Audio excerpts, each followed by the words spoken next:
Assalamualaikum warahmatullahi wabarakatuh. InsyaAllah tuan-tuan semua tengok, lihat di video ni, jangan lupa like, share, komen dan subscribe channel Amaruddin Isa. Terima kasih.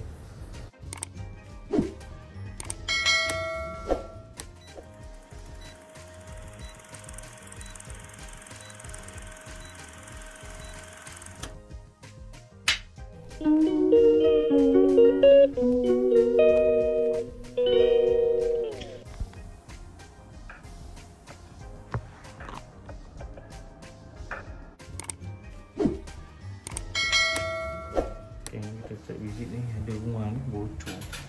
Kena pipe ni bocor. Jadi ni dah kuning-kuning, terberlubang. Okay, kita tengok masalah ni.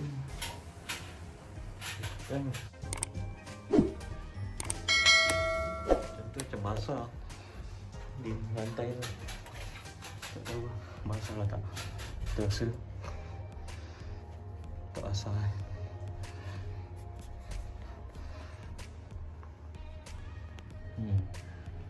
Atas tak basah, bawah tak basah, tapi dekat bunyi cap tu.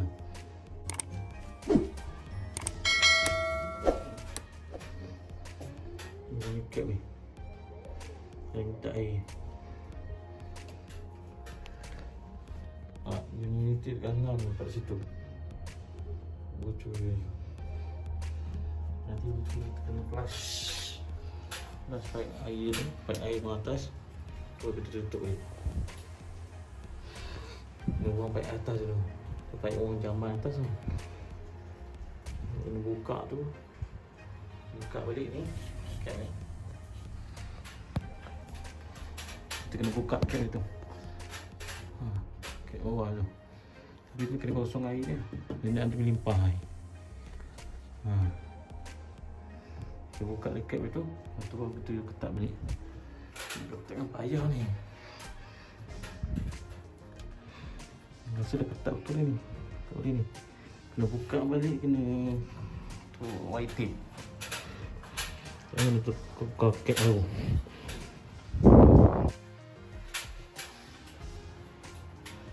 Tempat lain dekat ni. Ni okey. Semua okey.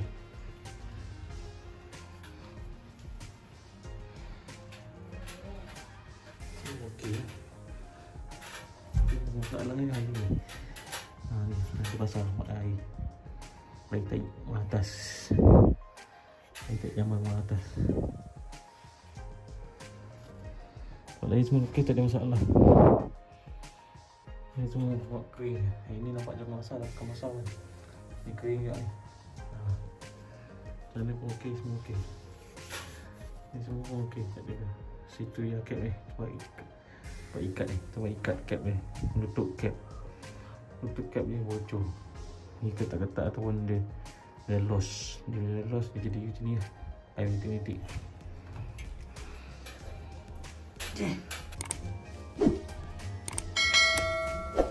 Okey lah.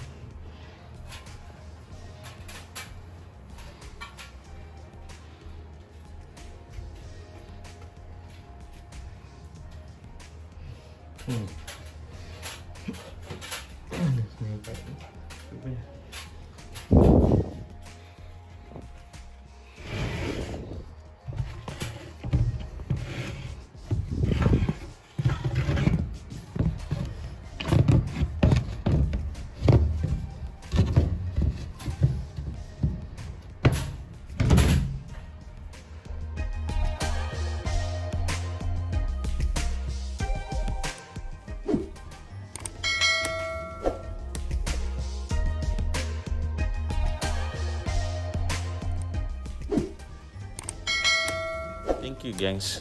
Terima kasih semua pada yang support saya, yang telah nonton video saya sampai habis. Jangan lupa like, share, komen dan subscribe channel Amaruddin Isa. Dan follow saya di TikTok Amika8891 atau Amaruddin 891. Yang satu hati satu jiwa. Kalimah la ilaha illallah. Sebab siapa mengucap kalimah la ilaha illallah pasti berjaya dunia dan akhirat di akhir kalam ni, insya-Allah.